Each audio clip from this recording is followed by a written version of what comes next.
ఎన్ని కష్టాలు అనుభవిస్తున్నామో మాకు తెలుస్తుంది రైతుకు.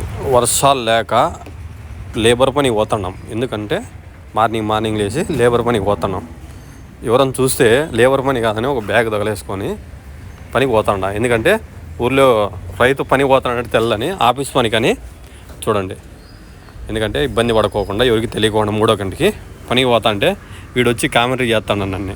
పనికి పోతాడా అంటే లేరు ఏదో ఆఫీస్ పనికి పోతాడని చెప్తాడా. ఆ మామ నవ్వుతున్నాడు. వీడు చాలా తెలివైనడు. చూడండి వర్క్కి వచ్చిన పద్దనడి కొలతలు పెట్టి సైడ్ ఒకటి మాట్లాడుకున్నాం అందరము. గుంతలు పెట్టి సెడ్ వేసేకి పద్దనడి టిఫిన్కి వచ్చినాం. దోశ ఉగ్గు కానీ వడ తిని కొనుక్కుంటాను పనికి. ఇక్కడ ప్లేట్లు కావాలంటే ఓనర్ చెప్పింటే ప్లేట్లు తెచ్చిపోయినాం. ప్లేట్లు తీసుకొని వచ్చి ఈయన దగ్గర ఎల్డింగ్ పెట్టమని చెప్పినాడు ఓనరు. ఎందుకంటే ఓనర్ చెప్తే మనం పని చేయాలి కదా. మళ్ళీ పైపులు కాడికి పో అన్నాడు. మళ్ళీ పైపులు తెచ్చి ఆడేసి ఆ పైపులు మళ్ళీ ఎల్డింగ్ పెట్టించుకొని రమ్మన్నాడు. ఎందుకంటే ఎల్డింగ్ పెట్టించుకోవాలి కదా. ఈయన కామెంటరీ చేస్తున్నాడు. వర్షాలు రాలేదు 60 రోజులు అంటే ఎందుకు రావలేదు చంద్రబాబు ఎక్కినా వర్షాలు వస్తాయంట. లేదన్నా వర్షాలు రాకే పనికి వచ్చినామని చెప్తాడా.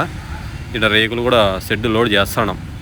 లోడ్ చేసి ఎందుకంటే ఈ వ్యవస్థ 60 రోజుల నుండి వర్షాలు లేవు. అందుకు బయట లేబర్ పనికి వచ్చాం.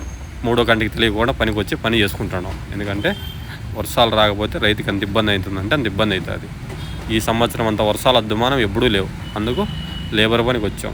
అందుకు పైపులు ఎత్తుకుండేది ఇక్కడ మట్టి పనికి కరువు పని ఇంకా లేదు. 90 రోజులకి అయిపోతుంది కదా. మళ్ళీ రేకులు ఎత్తుకొచ్చి రేకులు తీస్తున్నాం. ఓనర్ చెప్పిండే రేకులన్నీ ఎడేసి గుంతల్లో ఒకమన్నాడు. గుంతల్లోకి పైపులు వేసి సెట్ వేసేకి.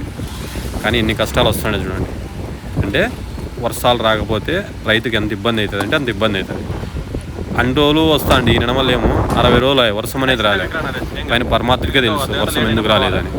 ఎందుకంటే అది అర్థమే కాకుండా 60 రోజుల నుండి వర్షం అనేది రాలే. ఎంత ఇబ్బంది అంటే